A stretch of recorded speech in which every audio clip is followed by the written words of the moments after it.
بسم اللہ الرحمن الرحیم۔ میری شادی کو آج 15 سال ہو چکے تھے اور میری ایک ہی اولاد تھی، میری 13 سال کی بیٹی انشا، جس کو میں نے بہت نازوں سے پالا تھا، لیکن ایک راز جو میرے سینے میں دفن تھا اس سے میرا شوہر بھی ابھی تک واقف نہیں تھا، اور نہ ہی میں چاہتی تھی کہ انہیں کبھی بھی یہ بات پتہ لگے، کیونکہ میری اماں نے مجھے سختی سے منع کر رکھا تھا کہ شوہر کے سامنے کبھی یہ راز کھلنے مت دینا، ورنہ تیرا گھر برباد ہو جائے گا اور تم بیوہ ہو جاؤ گی۔ آج میری بیٹی کی 13ویں سالگرہ تھی اور ہم سب بہت خوش تھے۔ جب سارے مہمان چلے گئے تو ہم سارے تحفے بھی اندر لے آئے، اور سب سے پہلے میری بیٹی نے اپنے بابا کا تحفہ کھولنا پسند کیا۔ میری بھی نظریں صرف اسی ڈبے پر تھیں، کیونکہ وہ اتنا بڑا اور بھاری تھا۔ جیسے ہی انشا نے اسے کھولا تو میرے سر پر جیسے آسمان ٹوٹ پڑا، کیونکہ اس میں تو وہی میرا نام صبا ہے۔ میری شادی نہایت سلجھے ہوئے اور پڑھے لکھے گھرانے میں ہوئی۔ میرے شوہر کا اپنا کاروبار ہے۔ میرے شوہر گھر کے بڑے بیٹے ہیں اور ان سے 2 چھوٹے بھائی تعلیم کے لیے انگلینڈ میں رہتے ہیں۔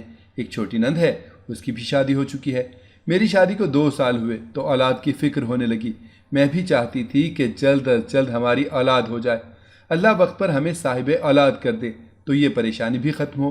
آج میرے شوہر نے شہر کے سب سے اچھے ڈاکٹر سے چیک اپ کے لیے ٹائم لیا ہوا تھا۔ میں شام ہونے کا بے چینی سے انتظار کر رہی تھی۔ میں اپنے کمرے میں موجود اپنی الماری کی چیزیں ترتیب سے رکھنے میں مصروف تھی کہ میری ساس کمرے میں آئیں اور صوفے پر بیٹھتے ہوئے بولیں، بیٹا عرفان شام کو گھر جلدی آ رہا ہے۔ میں نے کہا، جی امی، وہ جلدی آ جائیں گے۔ تو میری ساس نے کہا، چلو بیٹا ڈاکٹر کے پاس، تم لوگوں نے جانا ہی ہے نا، اللہ تم لوگوں کو کوئی اچھی سی خبر سنائے۔ یہ میری دوائیوں کی پرچی ہے، آتے ہوئے میری دوائیاں بھی لیتے آنا۔ میں نے کہا، ٹھیک ہے امی جان، آپ بالکل فکر نہ کریں۔ میری ساس نے کہا، بس بیٹا میں چاہتی ہوں کہ اللہ میرے بیٹے کو نا ایک بیٹا دے دے، نسل تو آگے بیٹوں سے ہی چلتی ہے، مگر سچ پوچھو تو آج کل اولاد بڑی قیمتی چیز ہے، بیٹا ہو یا بیٹی دونوں ہی بہت قیمتی بن گئے ہیں۔ میری آنکھوں کے سامنے کتنے ہی ایسے جوڑے ہیں جن کی شادی کو 10 سال ہو چکے ہیں، مگر وہ ابھی تک اولاد کی نعمت سے محروم ہیں۔ بس یہی سوچ کر مجھے ڈر لگتا ہے، ورنہ اور تو کوئی بات نہیں ہے۔ میں نے صوفے پر بیٹھتے ہوئے ساس کا ہاتھ اپنے ہاتھوں میں لے کر کہا، امی جان آپ بس دعا کریں، میں تو خود یہی چاہتی ہوں کہ اب ہماری اولاد ہو ہی جانی چاہیے۔ میری ساس نے جواب دیا، بیٹا تم دونوں کو اللہ ہمیشہ خوش رکھے۔ اب میں اپنے کمرے میں جا رہی ہوں، تم ذرا کچن کے کام سنبھال لینا، دوپہر کا کھانا تم تیار کر لو۔ میرا دل ہے کہ شام کا کھانا ہم باہر سے منگوا لیں، کیونکہ تم نے بھی ہاسپٹل جانا ہے، نہ جانے ہاسپٹل میں کتنی دیر لگ جائے۔ میں نے کہا، امی شام کے کھانے کے لیے میں نے قورمہ اور کباب تیار کر کے رکھے ہوئے ہیں، آپ شام کے کھانے کی فکر نہ کریں۔ میری ساس نے مسکراتے ہوئے جواب دیا، بہت اچھی بات ہے بیٹا، تمہاری یہی ذمہ داری تو مجھے بہت پسند ہے۔ میرے شوہر کے آنے کا وقت ہوا تو میں تیار ہو کر ڈرائنگ روم میں اپنے شوہر کا انتظار کر رہی تھی۔ یوں ہی شام کے 7 بجے چوکیدار نے گھر کا مین گیٹ کھولا، میرے شوہر کی گاڑی گھر کے اندر داخل ہوئی۔ میں ڈرائنگ روم کی کھڑکی سے انہیں دیکھ رہی تھی۔ میرے شوہر گاڑی سے نکلے اور گھر کے اندر آئے، مجھ پر نظر پڑی تو دیکھتے ہی بولے، تم بالکل تیار کھڑی ہو؟ میں نے کہا، جی میں بالکل تیار ہوں اور آپ کا ہی انتظار کر رہی تھی۔ میرے شوہر بولے، تو ٹھیک ہے پھر چلتے ہیں۔ پیچھے سے میری ساس کی آواز آئی، وہ بھی اپنے کمرے سے نکل کر ڈرائنگ روم میں آ چکی تھیں۔ کیا بات ہے بیٹا، چینج نہیں کرو گی کیا؟ ایک گلاس پانی ہی پی لو۔ میرے شوہر نے مڑ کر امی کو سلام کیا اور کہنے لگے، امی میں نے جو وقت دیا ہے اس کے مطابق اب ہمیں ہاسپٹل پہنچ جانا چاہیے تاکہ ہم جلدی فارغ ہو سکیں۔ آپ کو تو پتہ ہی ہے آج کل اسپتالوں میں کتنا رش ہوتا ہے۔ پہلے ہم ہاسپٹل سے ہوئیں، پھر میں سکون سے بیٹھ کر پانی بھی پی لوں گا اور کھانا بھی کھاؤں گا۔ میری ساس نے مسکرا کر جواب دیا، ٹھیک ہے بیٹا پھر جاؤ، دیر نہ کرو۔ ہم لوگ گاڑی میں بیٹھے اور ہاسپٹل کے لیے نکل پڑے۔ ڈاکٹر زیدی شہر کے سب سے اچھے گائناکالوجسٹ تھے۔ ہم جیسے ہی ریسیپشن پر پہنچے تو ہمارا نمبر آ چکا تھا۔ ریسیپشنسٹ نے کہا کہ پیشنٹ کمرے سے باہر آ جائیں تو آپ اندر چلے جائیے گا۔ ہم لوگ کمرے کے باہر رکھی کرسیوں پر بیٹھ کر مریض کا کمرے سے باہر آنے کا انتظار کرنے لگے۔ جیسے ہی مریض کمرے سے باہر آئے ہم کمرے کے اندر چلے گئے۔ ڈاکٹر زیدی اپنی سیٹ پر بیٹھے تھے، انہوں نے ہمیں مسکرا کر دیکھا اور کرسی کی طرف ہمیں بیٹھنے کا اشارہ کیا۔ ہم ڈاکٹر کے سامنے رکھی کرسیوں پر بیٹھ گئے۔ میرے شوہر نے کہا، ڈاکٹر صاحب میں عرفان ہوں، میری آپ سے فون پر تفصیل سے بات ہو چکی ہے۔ ڈاکٹر زیدی نے ہاں میں سر ہلاتے ہوئے کہا، جی جی بالکل مجھے یاد ہے۔ پھر ڈاکٹر زیدی مجھ سے مخاطب ہو کر بولا، آپ مجھے یہ بتائیے کہ آپ کو شوگر، جگر یا کسی قسم کا کوئی دوسرا مسئلہ تو نہیں ہے؟ میں نے کہا، جی نہیں ڈاکٹر صاحب، میں بالکل ٹھیک ہوں، مجھے شوگر کا بھی کوئی مسئلہ نہیں ہے، میرا تو بی پی بھی ہمیشہ نارمل ہی رہتا ہے۔ ڈاکٹر نے ہاں میں سر ہلاتے ہوئے کہا، چلیں ایسا کرتے ہیں کہ میں آپ کو کچھ ٹیسٹ لکھ کر دے رہا ہوں، پہلے ہم یہ ٹیسٹ کروا لیں، اس کے بعد جو بھی علاج شروع کرنا پڑا تو مجھے سمجھنے میں آسانی ہوگی۔ میرے شوہر نے کہا، جیسے آپ مناسب سمجھیں ڈاکٹر صاحب ویسے ہی کریں، مجھے آپ پر پورا بھروسہ ہے۔ ڈاکٹر زیدی نے مسکراتے ہوئے جواب دیا، میں تو بس کوشش کرتا ہوں، شفا تو اللہ نے دینی ہے، آپ اللہ پر پورا بھروسہ رکھیں، انشاءاللہ سب ٹھیک ہو جائے گا۔ ہم ڈاکٹر کے کمرے سے نکلے تو لیبارٹری چلے گئے، وہاں ہم دونوں میاں بیوی نے اپنے ٹیسٹ کے سیمپلز دیے اور گھر کے لیے نکل پڑے۔ گھر پہنچے تو میری ساس ہمارے انتظار میں بیٹھی ہوئی تھی، انہیں سلام کر کے ہم صوفے پر ہی بیٹھ گئے۔ اتنے میں میرے سسر بھی گھر پہنچ گئے، صوفے پر بیٹھتے ہی بولے، صبا بیٹا کھانا لگاؤ، مجھے بہت بھوک لگی ہے۔ میں نے کہا، جی ابو کھانا بالکل تیار ہے، میں ابھی لگاتی ہوں۔ یہ کہہ کر میں کچن میں چلی گئی۔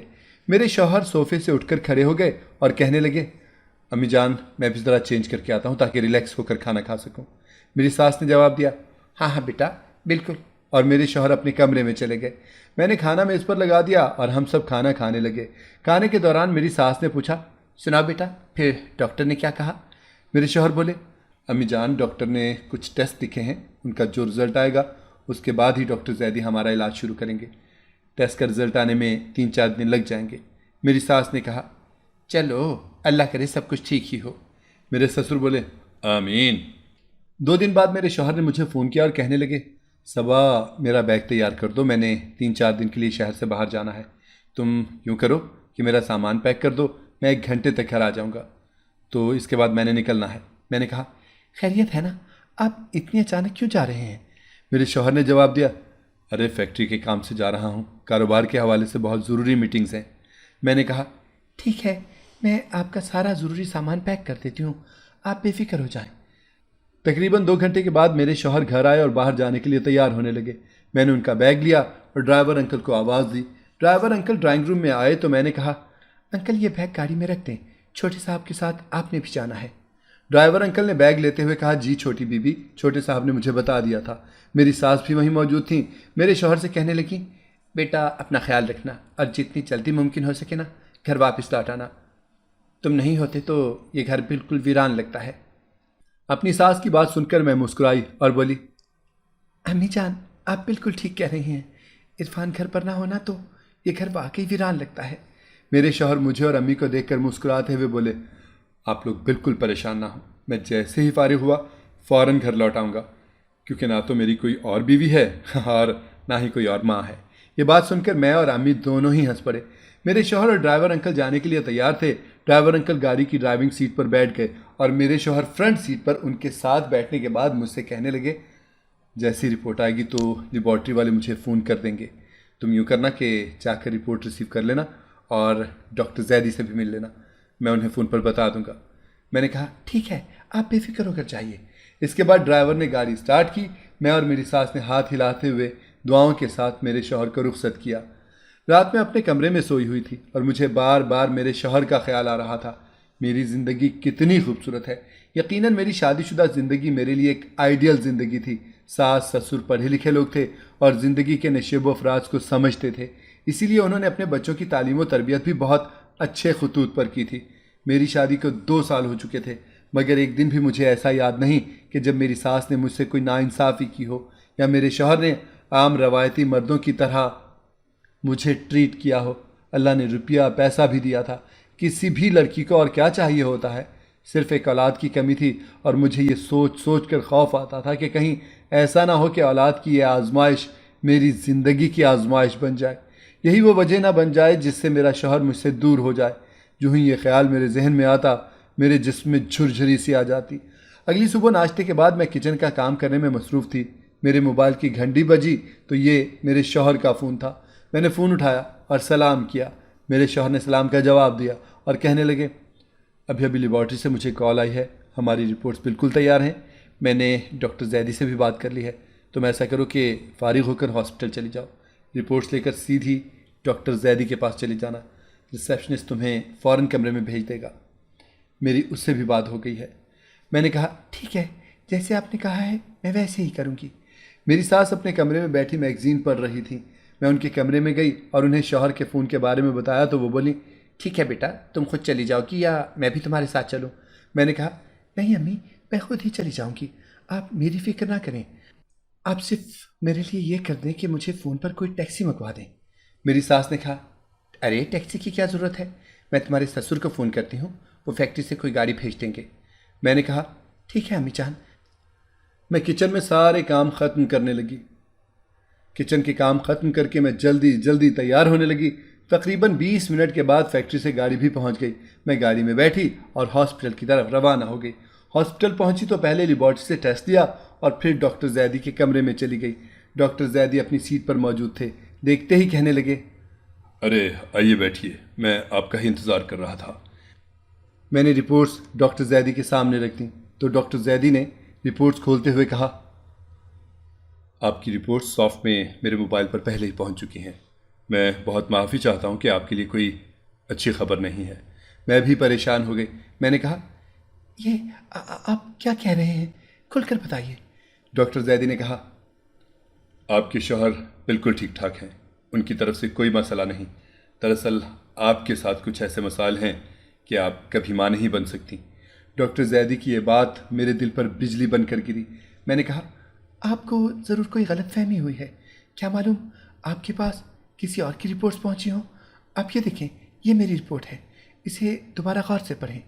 ڈاکٹر زیدی نے کہا دیکھیں، اللہ کی طرف سے کچھ بھی ہو سکتا ہے، معجزات بھی اسی دنیا میں ہوتے آئے ہیں۔ میں آپ کے لیے دعا گو ہوں، مگر مجھے بہت ہی افسوس کے ساتھ کہنا پڑ رہا ہے کہ میں کچھ نہیں کر سکتا۔ کچھ دیر تو میری ڈاکٹر زیدی کے ساتھ بحث چلتی رہی۔ مجھے اپنے کانوں پر یقین نہیں آ رہا تھا، مگر پھر میں بوجھل قدموں کے ساتھ اٹھی اور جا کر گاڑی میں بیٹھ گئی۔ ڈرائیور کو میں نے کہا مجھے میرے میکے لے کر چلو، اور ڈرائیور نے گاڑی میرے میکے کی طرف دوڑا دی۔ میں اپنے گھر پہنچی تو امی نے دروازہ کھولا۔ میں نے گھر کے اندر داخل ہوتے ہوئے ڈرائیور سے کہا تو مجھے ایک گھنٹے کے بعد لینے کے لیے آ جانا۔ ڈرائیور نے کہا ٹھیک ہے، جیسے آپ چاہیں۔ میں سیدھی اپنے کمرے میں آ گئی۔ وہ کمرہ جو شادی سے پہلے میرا ہوا کرتا تھا، گھر پر سوائے امی کے کوئی نہیں تھا۔ ہاتھ میں پکڑی رپورٹس کو میں نے ٹیبل پر رکھا، اپنے بستر پر بیٹھ گئی اور میری آنکھوں سے آنسو جاری ہو گئے۔ امی نے میرے پاس بیٹھتے ہوئے کہا کیا ہوا صبا، کیا پریشانی ہے بیٹا، تم اس طرح اچانک گھر آ گئی اور رو کیوں رہی ہو؟ میں امی کے گلے لگ گئی اور پھوٹ پھوٹ کر رونے لگی۔ امی مسلسل میری پیٹھ کو سہلا رہی تھی، مجھے چپ کروا رہی تھی۔ کافی دیر کے بعد آنسوؤں کا سیلاب تھما تو میں نے کہا امی آپ یہ فائل دیکھ رہی ہیں، اس میں رپورٹس موجود ہیں جن میں لکھا ہے کہ میں کبھی ماں نہیں بن سکتی۔ میری امی نے اپنے دونوں ہاتھ سینے پر رکھتے ہوئے کہا ہائے اللہ، یہ تم کیا کہہ رہی ہو بیٹی، ایسا کیسے ہو سکتا ہے؟ میں نے کہا مجھے نہیں پتا، مگر ڈاکٹر زیدی شہر کے سب سے بہترین گائنیکالوجسٹ ہیں، ان کی رپورٹ سب سے مستند ہوتی ہے۔ انہوں نے میرے علاج سے معذرت کر لیا اور کہا ہے کہ کوئی معجزہ ہی ہو جائے تبھی میری اولاد ہو سکتی ہے۔ میری یہ باتیں سن کر امی بھی سکتے میں آ گئیں۔ کافی دیر خاموش رہنے کے بعد بولی کیا تم ہاسپٹل اکیلی گئی تھی؟ میں نے کہا جی امی۔ تو امی نے کہا خبردار جو کسی کو بھی بتایا کہ تم ماں نہیں بن سکتی، تم یہ رپورٹس لے کر گھر جاؤ اور گھر پر یہی بتانا کہ تم بالکل ٹھیک ہو، اللہ کی طرف سے دیر ہے، جیسے اللہ کا حکم ہوا اولاد ہو جائے گی۔ میں نے کہا امی یہ کہنے سے کیا ہوگا نا، ایک نہ ایک دن تو یہ حقیقت کھل جائے گی۔ میں عرفان کو نہیں کھونا چاہتی امی، میں اس کے بغیر نہیں رہ سکتی۔ اگر اولاد کے لیے اس نے دوسری شادی کر لی تو… امی نے کہا صبا خاموش ہو جاؤ بیٹا، دیواروں کے بھی کان ہوتے ہیں، یہ حقیقت کھلنے سے پہلے میں کچھ نہ کچھ اس مسئلے کا حل نکال لوں گی، بس تم نے بالکل نارمل رہنا ہے۔ امی نے مجھے بڑا حوصلہ دیا، سمجھایا بجھایا۔ پورے 1 گھنٹے کے بعد ڈرائیور دوبارہ آ گیا۔ اس نے دروازے پر دستک دی تو میں نے کہا امی ڈرائیور آ گیا ہے۔ امی نے کہا بس تو یہ رپورٹ سنبھال کر کسی ایسی جگہ رکھ دینا کہ کسی کی اس پر نظر نہ پڑے، اور اپنی ماں پر بھروسہ رکھنا۔ امی سے مل کر میں گاڑی میں بیٹھی اور اپنے سسرال کی طرف روانہ ہو گئی۔ واحد امی ہی تھیں جو میری ہمراز تھیں۔ میں سسرال پہنچی تو امی کے کہنے کے مطابق میں نے اپنی ساس سے کہا ڈاکٹر زیدی نے کہا ہے کہ سب کچھ بالکل نارمل ہے، بس اللہ کی طرف سے دیر ہے، جیسے ہی اللہ کا حکم ہوگا ہماری اولاد ہو جائے گی۔ میری ساس کافی مطمئن نظر آنے لگی، بولی چلو اللہ کا لاکھ لاکھ شکر ہے کہ کوئی مسئلہ نہیں ہے۔ میں اپنے کمرے میں آئی اور رپورٹس کو میں نے الماری میں چھپا دیا۔ دن رات شدید کرب میں گزرنے لگے۔ تکلیف ایسی تھی کہ میں کسی کو بتا بھی نہیں سکتی تھی۔ اسی کرب میں 6 ماہ گزر گئے۔ ایک دن امی کی کال آئی اور انہوں نے مجھے فوراً گھر بلایا اور ساتھ ہی تنبیہ کی کہ میں اکیلی آؤں۔ میرے شوہر اور سسر تو فیکٹری گئے ہوئے تھے، میری ساس اپنے کمرے میں سوئی ہوئی تھی۔ میں نے ڈرائیور انکل سے کہا، انکل جلدی سے چلیں، میں نے گھر جانا ہے اور جلدی واپس بھی آنا ہے۔ ڈرائیور انکل نے فوراً گیراج سے گاڑی نکالی اور میں میرے گھر کی طرف روانہ ہو گئی۔ میں گھر پہنچی تو امی میرا بے چینی سے انتظار کر رہی تھیں۔ امی مجھے اپنے کمرے میں لے گئیں اور دروازہ بند کر دیا۔ اندر ایک اور میری ہی عمر کی لڑکی بیٹھی ہوئی تھی۔ امی نے مجھے صوفے پر بٹھایا اور بولی، بیٹا یہ لڑکی ہمارے محلے میں پچھلی گلی میں رہتی ہے، اس کا شوہر اس کو مارتا پیٹتا ہے، اس کو خرچہ بھی نہیں دیتا۔ اب یہ لڑکی حاملہ بھی ہے، مگر اس کے شوہر نے اسے دھمکی دی ہے کہ وہ بچہ پیدا ہونے کے بعد اسے طلاق دے دے، مگر وہ یہ بچہ لینے کے لیے بھی تیار نہیں ہے۔ میں نے کہا، امی یہ کیسے ہو سکتا ہے؟ کوئی اپنے بچے کو کیسے چھوڑ سکتا ہے؟ امی بولی، بیٹا اولاد کی قدر صرف انہیں ہے جن کی گود خالی ہوتی ہے۔ جسے اپنی حاملہ بیوی کی پرواہ نہیں، اسے اپنی اولاد کی کیا پرواہ ہوگی؟ میں نے اس لڑکی کا قصہ محلے میں سنا تو کل میں خود اس کی ماں سے ملنے اس کے گھر گئی تو اس کی ماں نے بھی ان ساری باتوں کی تصدیق کی ہے۔ لڑکے والے کتنا سچ بول رہے ہیں، میں اس کی بھی تصدیق کروا چکی ہیں۔ اس لڑکی کی ماں اور باپ چاہتے ہیں کہ جیسے ہی یہ بچہ پیدا ہو تو یہ بچہ کسی بے اولاد کو دے دیں تاکہ وہ اپنی بیٹی کی شادی کسی اور جگہ کر سکیں۔ میری آنکھوں میں خوشی کی ایک چمک آ گئی۔ میں نے کہا، کیا واقعی؟ امی نے ہاں میں سر ہلایا۔ میں نے اس لڑکی کی طرف دیکھتے ہوئے کہا، میں یہ بچہ ایسے نہیں لوں گی، تم مجھے اپنا بچہ لکھ کر دینا تاکہ کل کو تم اس بچے پر اپنا حق نہ جتا سکو، اور میں صرف یہ بچہ ہی نہیں لوں گی بلکہ اس کے بدلے تمہیں پیسے بھی دوں گی۔ میری یہ بات سن کر اس لڑکی کی آنکھوں سے آنسو گر پڑے۔ وہ بولی، دراصل میں اپنا بچہ کسی کو بیچنا نہیں چاہتی، دینا بھی نہیں چاہتی، مگر میرے ابا نے جہاں میرا رشتہ طے کیا ہے وہ لوگ کہہ رہے ہیں کہ جیسے ہی بچہ پیدا ہوگا میرا شوہر مجھے طلاق دے دے گا تو وہ مجھے اپنے بیٹے کے لیے اپنا لیں گے، مگر ان کی یہ شرط ہے کہ بچہ اس کے باپ کو دو، مگر اس کا باپ اتنا بے غیرت ہے کہ وہ اپنا ہی بچہ لینے کے لیے تیار نہیں، اور میں اپنے ماں باپ کے ہاتھوں مجبور ہوں۔ اس کی بات سن کر امی نے کہا، ارے بیٹا تم چائے پیو اور پریشان نہیں ہونا، ہم بس ابھی آئے۔ یہ کہہ کر امی نے میرا ہاتھ پکڑ کر مجھے اٹھایا اور ہم دوسرے کمرے میں آ گئے۔ امی نے کہا، بیٹا اس لڑکی کو ابھی 1 مہینے کا حمل ہے، میں نے سارا انتظام کر لیا ہے اور میں نے اپنے ہی محلے کے ایک ڈاکٹر سے بھی بات کر لی ہے، وہ تمہارے 1 مہینے کے حمل کی ایک جھوٹی پریگنینسی رپورٹ بھی بنا کر دے گی جو تم اپنے سسرال والوں کو دکھا دو گی، مگر تم نے ان سے ایک ہی ضد کرنی ہے کہ تم اپنا علاج اسی ڈاکٹر سے کرواؤ گی۔ میں نے کہا، آپ جیسا کہیں گی میں ویسا ہی کروں گی، میں آپ کو بتا نہیں سکتی کہ میں کتنی خوش ہوں۔ امی نے میرے سر پر ہاتھ رکھتے ہوئے کہا، اللہ میری بیٹی کو ہمیشہ خوش رکھے۔ میں نے اس لڑکی کو کچھ پیسے دیے اور بولی، دیکھو تم نے اپنی اور بچے کی صحت کا خاص خیال رکھنا ہے، آج سے یہ بچہ میری ذمہ داری ہے، پیسوں کی تم بالکل فکر مت کرنا اور اپنی امی کو میری طرف سے شکریہ بھی کہنا۔ لڑکی کو خدا حافظ کر کے میں اور امی محلے کی اسی ڈاکٹر کے پاس گئے، چونکہ امی اسے سب کچھ پہلے ہی بتا چکی تھیں، اس لیے اس نے فوراً ایک جھوٹی پریگنینسی رپورٹ بنائی، پرچی پر کچھ دوائیاں لکھیں اور مجھے پکڑاتے ہوئے بولی کہ میں آپ لوگوں کا اس لیے ساتھ دے رہی ہوں کہ ایک نیک کام ہے یہ، اس بچے کا کیا قصور ہے جو ابھی اس دنیا میں آیا ہی نہیں، مگر اس کا خبیث باپ اسے اپنانے کے لیے تیار نہیں ہے اور اس کی ماں اپنے ماں باپ کے ہاتھوں مجبور ہے۔ میں نے رپورٹ اپنے پرس میں رکھی تو اتنے میں میرے موبائل فون کی گھنٹی بج اٹھی۔ میں نے پرس سے موبائل فون نکالا تو میری ساس کی کال تھی۔ میری ساس نے روتے ہوئے کہا، بیٹا ہم عرفان کو سٹی ہاسپٹل لے کر آئے ہیں، عرفان کو ہلکا سا دل کا اٹیک ہوا ہے۔ میں نے کہا، امی عرفان کو دل کا ہلکا سا اٹیک ہوا ہے؟ امی نے کہا، یا اللہ خیر، میں بھی تمہارے ساتھ چلتی ہوں بیٹا۔ گاڑی میرے پاس تھی، ہم لوگ فوراً سٹی ہاسپٹل پہنچے۔ میرے شوہر ہوش میں تھے، ڈاکٹر نے انہیں ایمرجنسی سے کمرے میں شفٹ کر دیا تھا۔ جیسے ہی میں کمرے میں داخل ہوئی، میرے سسر صوفے پر بیٹھے ہوئے تھے جبکہ میری ساس بیڈ پر بیٹے کے پاس ہی بیٹھی ہوئی تھی۔ میں نے کہا، آپ کو اچانک یہ کیا ہو گیا ہے؟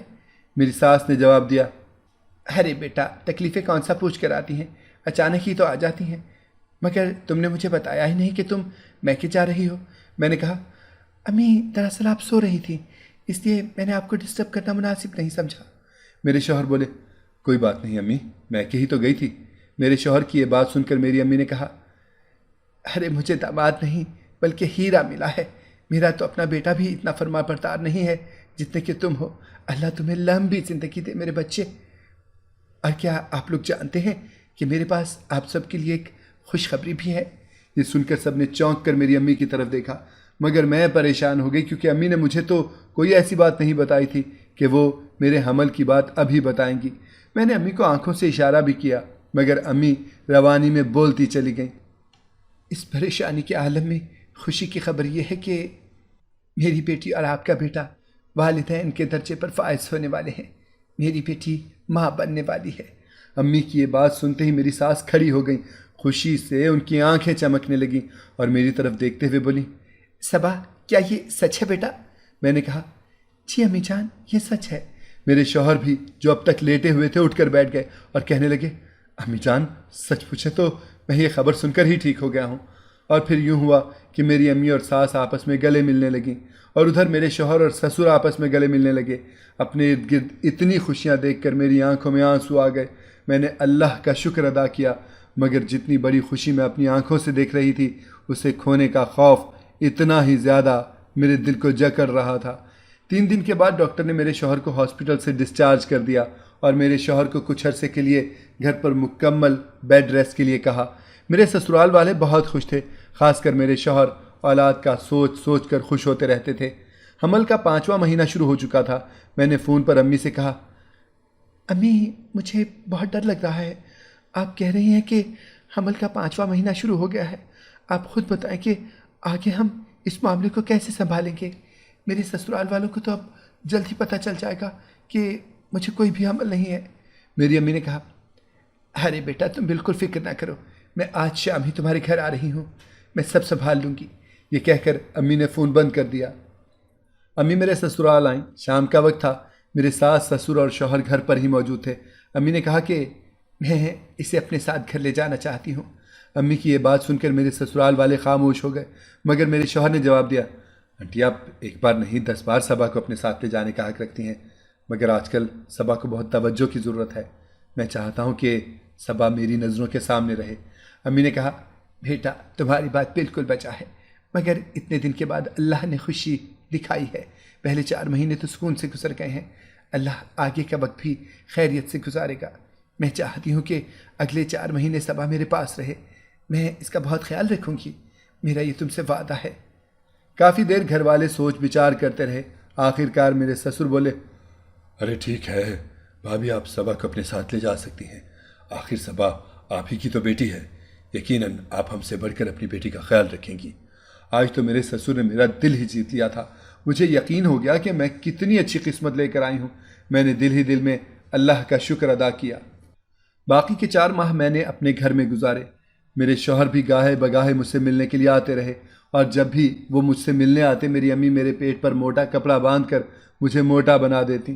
میری امی نے بہت ہی سمجھداری کے ساتھ اس سارے مسئلے کو سنبھالا۔ ڈاکٹر نے اس لڑکی کو ڈیلیوری کی جو ڈیٹ بتائی تھی، میری امی نے میرے شوہر کو اس تاریخ سے آگے کی تاریخ بتائی، اور امی کی یہ تجویز کارگر ثابت ہوئی، کیونکہ میرے شوہر نے کہا، جب ڈیلیوری کا وقت آئے گا نا تو مجھے اپنے ساتھ لے جائیے گا۔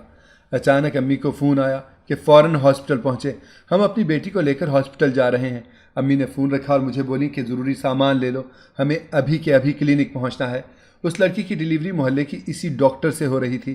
ہم کلینک پہنچے تو ڈاکٹر ڈیلیوری میں مصروف تھیں، اور ڈیلیوری والے کمرے کے باہر اس لڑکی کے ماں باپ بیٹھے ہوئے تھے۔ تقریباً 25 منٹ کے بعد میرے کانوں میں بچے کے رونے کی آواز آئی۔ میں نے خوشی سے امی کی طرف دیکھا۔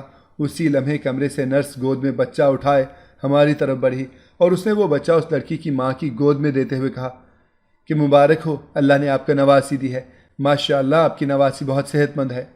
یہ سن کر میں خوشی سے امی کے گلے لگ گئی، اور میں نے ان سے وہ بچی مانگی۔ اس ننھی سی بچی کو گود میں لے کر میں نے اس کے چہرے پر نظر ڈالی تو ایسے لگا جیسے کائنات سمٹ کر میری گود میں آ گئی ہو، ساری خوشیاں سمٹ کر آ گئی ہوں۔ ہم اسٹامپ پیپر ساتھ لائے تھے۔ اس لڑکی کے ہوش میں آنے کے بعد ہم نے اس سے تفصیل سے بات کی۔ امی نے محلے کے ہی ایک وکیل کو بلا لیا۔ اسٹامپ پیپر ہم نے وکیل کو دیا۔ وکیل نے اس لڑکی کا بیان لکھا کہ وہ یہ بچہ ہمیشہ کے لیے مجھے دے رہی ہے۔ پھر اس بیان پر اس لڑکی کے دستخط لے لیے۔ اس طرح یہ بیٹی قانونی طور پر میری ہو گئی۔ میں نے اپنی بیٹی کو اپنے سینے سے لگایا اور اللہ کا شکر ادا کیا۔ بیٹی کے بدلے میں نے 5 لاکھ روپے کا چیک اس لڑکی کو دیا۔ ڈاکٹر نے اسے کلینک سے ڈسچارج کر دیا اور مجھے داخل کر لیا۔ میری امی نے فون پر میرے سسرال والوں کو بیٹی پیدا ہونے کی خوشخبری سنائی۔ آج میری بیٹی انشا 13 سال کی ہو چکی تھی۔ ہم نے بہت دھوم دھام سے اپنی بیٹی کی 13ویں سالگرہ منائی۔ میرے شوہر شہر سے باہر ضروری کام کے لیے گئے ہوئے تھے۔ انہوں نے بیٹی کے لیے بہت بڑا گفٹ بھجوایا۔ جب ہم نے وہ ڈبہ کھولا تو اس میں بیٹی کے پیدا ہونے سے لے کر اب تک کی تمام تصویریں اور کھلونے تھے جو میرے شوہر نے سنبھال کر رکھے ہوئے تھے۔ مجھے بہت ڈر لگ رہا تھا کیونکہ انشا کی پیدائش کے وقت ایک تصویر میں نے اس کی حقیقی ماں کے ساتھ بھی بنوائی تھی۔ مجھے بہت ڈر لگنے لگ گیا کہ کہیں ان تصویروں میں وہ تصویر بھی نہ ہو، کیونکہ یہ سارا ڈیٹا میرے شوہر نے مجھ سے پوچھے بغیر اور دکھائے بغیر جمع کیا تھا۔ مجھے کچھ بھی علم نہیں تھا کہ ماضی کی کون کون سی یاد اس ڈبے میں موجود ہے۔ میری بیٹی اپنی تمام چیزیں نکال کر دیکھتی رہی، مگر اس وقت میں نے اللہ کا شکر ادا کیا جب ڈبے میں سے کوئی بھی ایسی چیز نہ نکلی جس کا اثر میری زندگی پر پڑتا۔ اسی اثنا میں فون کی گھنٹی بجی۔ میں نے فون اٹھایا تو دوسری طرف سے آواز آئی، مسز صبا بات کر رہی ہیں؟ میں نے کہا جی۔ دوسری طرف سے آواز آئی، کچھ دن پہلے آپ ہمارے ہاسپٹل آئی تھیں، آپ کی رپورٹس آ گئی ہیں۔ میں نے کہا جی بالکل۔ دوسری طرف سے آواز آئی، آپ فوراً آ کر ڈاکٹر تانیہ سے ملیں، آپ کو 2 ماہ کی پریگنینسی ہے۔ میرے منہ سے نکلا کیا؟ مجھے اپنے کانوں پر یقین نہیں آ رہا تھا۔ چند دن پہلے میری طبیعت خراب ہوئی تو میں ڈاکٹر تانیہ کے پاس چیک اپ کے لیے گئی تھی۔ اس نے چند ٹیسٹ لکھے تھے۔ میں فوراً ہاسپٹل پہنچی تو ڈاکٹر تانیہ نے کہا کہ مبارک ہو، اللہ نے 13 سال کے بعد آپ کو دوسری خوشی دکھائی ہے، اور ٹھیک 9 مہینے کے بعد اللہ نے مجھے بیٹا عطا کیا۔ یقیناً اللہ کے ہاں دیر ہے، اندھیر نہیں ہے۔ اگر آپ کو ہماری کہانی پسند آئی ہے تو ہمارے چینل کو سبسکرائب کریں، لائک کریں، شیئر کریں اور بیل آئیکن پریس کرنا نہ بھولیے گا تاکہ ہماری ہر آنے والی ویڈیو آپ کو بر وقت مل سکے۔